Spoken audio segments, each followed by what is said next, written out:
हाय दोस्तों, नमस्कार। मैं हूं रमेश चंद्र। क्लास तो अपन बात करें क्लास 12 पॉलिटिकल साइंस में।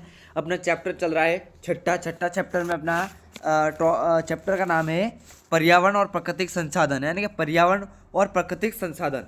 इसमें मेरा टॉपिक चल रहा है कि साझी संप्रदाय। क्या है? साझी संप्रदाय। उस टॉपिक का नाम है साझी संप्रदाय। इसको डिटेल अपन व्यवस्थित पढ़ेंगे, क्योंकि साझी संप्रदाय गत वर्ष एग्जाम में भी आया था 1 नंबर में। तो अब की बार आने की पूरी संभावना है कि साझी संप्रदाय क्या हो सकते हैं, इसकी परिभाषा क्या है, उसके पहले पर उसके बारे में पढ़ेंगे। तो साझी संप्रदाय उन संसाधनों को कहते हैं जिस पर किसी एक का बल्कि पूरे समुदाय का अधिकार होता है, जिससे जैसे मैदान, कुआं, नदी। इसमें पृथ्वी, वायुमंडल, अंटार्कटिका, समुद्री तल और बाहरी आंतरिक भी शामिल किए। यानी कि इसमें कहते हैं कि इसका कहना यह है कि साझी संप्रदाय में किस किस चीज़ों को जोड़ा गया है। तो सबसे पहले जोड़ा गया है मैदान को जोड़ा गया है, कुआं को जोड़ा गया है, नदी को जोड़ा गया है। इसमें पृथ्वी को भी जोड़ा गया, क्योंकि पृथ्वी पर भी सभी जनों का हक होता है, तो पृथ्वी पर भी जोड़ा गया है। वायुमंडल को भी जोड़ा गया है, अंटार्कटिका को भी जोड़ा गया, समुद्री तल को भी जोड़ा गया और बाहरी आंतरिक को भी जोड़ा गया है, यानी कि बाहरी अंतरिक्ष को भी जोड़ा गया है। उसके बाद बात करें अपन कि अब एग्जाम में पूछ लिया साझी संप्रदाय किसे कहते हैं, या साझी संप्रदाय की परिभाषा बताइए। यह पूरी परिभाषा लिखने के बाद अवश्य में दे दिया कि अलग अलग ऑप्शन दे दिया, उसमें से साझी संप्रदाय डाल दिया। तो आपको किस किस को राइट करना है, साझी संप्रदाय को करना है। और परिभाषा पूछ ली तो परिभाषा इसको अपने को लिखनी है एग्जाम में। उसके बाद बात करेंगे अपन कि इसमें जो समझौते हुए थे साझी संप्रदाय में, समझौते क्या क्या हुए थे। तो इस दिशा में कुछ भी महत्वपूर्ण समझौते हुए थे, जिसे ये भी काफी इंपॉर्टेंट, ये समझौते काफी इंपॉर्टेंट है। पहले समझौते का नाम है अंटार्कटिका संधि। अरे अंटार्कटिका संधि कब हुई थी? सबसे पहले ये क्वेश्चन आ गया। तो कौन हुई थी? 1959 में हुई थी, 1959। और दूसरा हुआ था मैट्रियल प्रोटोकॉल। तो ये कब हुई? ये संधि कब हुई थी? 1987 में हुई थी, 1987 में। ये इसको राइट कर रहा हूँ, 1987। उसके बाद अंटार्कटिका पर्यावरणीय प्रोटोकॉल की संधि कब हुई थी? तो 1991 में हुई थी। कब हुई थी? 1991 में हुई थी। ये मैं इसको ऊपर राइट कर रहा हूँ।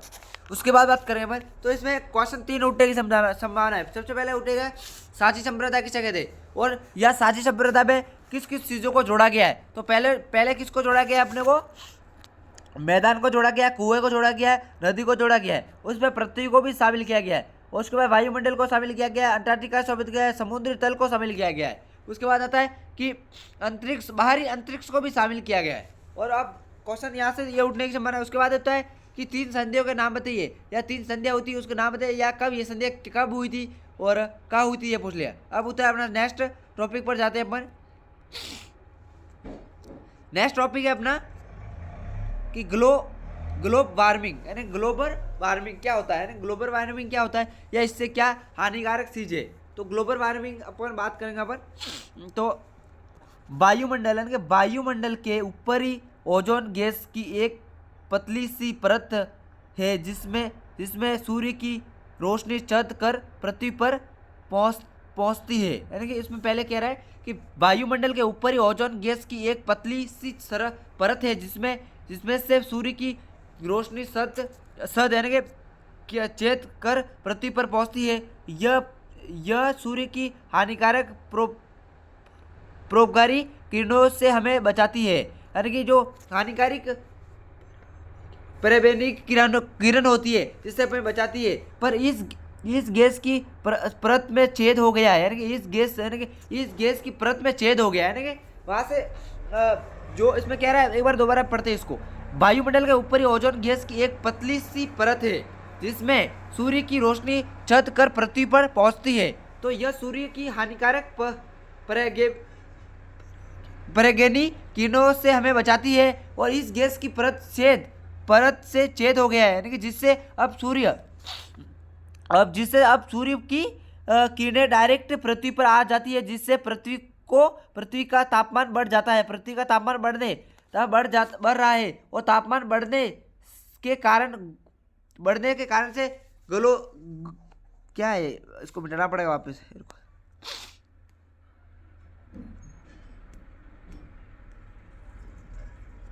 हाँ, जिसे पृथ्वी पर यानी जिसे पृथ्वी का तापमान बढ़ रहा है, तापमान बढ़ने के कारण ग्लेशियर की बर्फ तेजी से पिघल रही है, जिसके कारण से समुद्री का स्तर बढ़ रहा है, इससे उस स्थान का ज़्यादा खतरा हो सकता है जहाँ जो समुद्र के किनारे है, यानी कि जो समुद्र के किनारे है जिसे खतरा हो सकता है। तब ग्लोबल वार्मिंग से क्या हानिकारक है, यानी कि ग्लोबल वार्मिंग ग्लोबल वार्मिंग का अर्थ होता है कि जो वायुमंडल के ऊपर ही ओजोन एक गैस होती है जो कि एक पतली सी परत होती है जिससे सूर्य की किरणें सीधी पृथ्वी पर आती है, जिसे क्या बीच में होती है उसके ऊपर छेद हो गया है, तो उस छेद के कारण से अब वो किरणें डायरेक्ट सूर्य पर आती है, तो सूर्य पृथ्वी पर सीधे सूर्य की किरणें पृथ्वी पर आएगी, तो पृथ्वी पर जो बने बर्फीले इलाके पर किरणें गिरेगी तो बर्फीले इलाके क्या होंगे, पिघल जाएंगे, और पिघलने से क्या होगी, बाढ़ आएगी, और बाढ़ आने से क्या होंगे, बाढ़ आएगा तो जो समुद्र के आसपास जो देश बसे हुए या शहर बसे हुए जो बह के चले जाएंगे, उनको काफ़ी नुकसान पहुंचेगा। आज भाई समझ में। अब बात कर रहे हैं यहाँ पर, जैसे अपन बात करते हैं कि carbon dioxide, methyl, hydrogen, fluorine, carbon से ये गैसें और ग्लोबल वार्मिंग प्रमुख कहलाते हैं। ये गैसें कौन कौन सी आती है जिससे इन गैसों से जो कार्य हो रहा है, तो कार्बन डाइऑक्साइड होता है, मिथेन होता है, हाइड्रोजन, फ्लोरीन, कार्बन ये होता है, गैस कॉल्बन होते हैं, ये होते हैं। उसके बाद बात करें नेक्स्ट टॉपिक पर, अपना नेक्स्ट टॉपिक है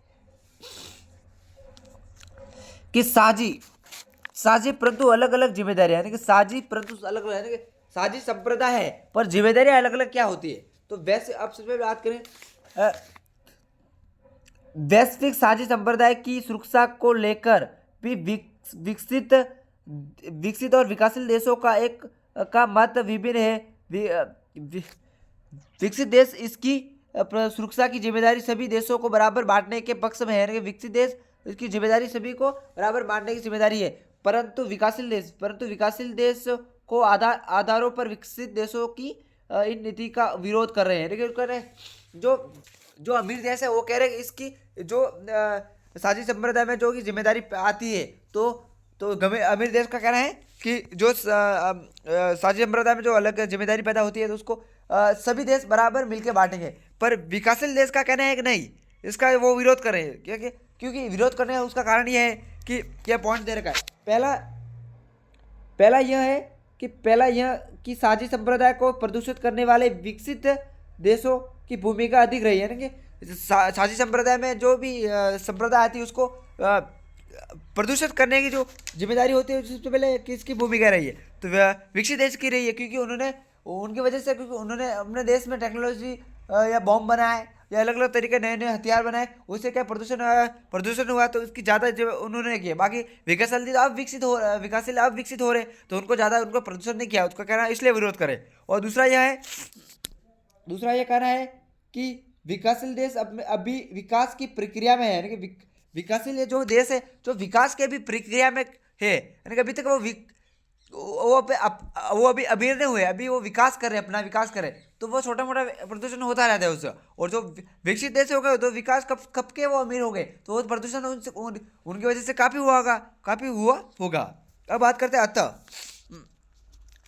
साझी संप्रदाय की सुरक्षा के लिए संबंध के विकसित देशों की जिम्मेदारी भी अब अधिक होनी चाहिए तथा विकासशील देशों की जिम्मेदारी कम होनी चाहिए, इसका कहना यह है।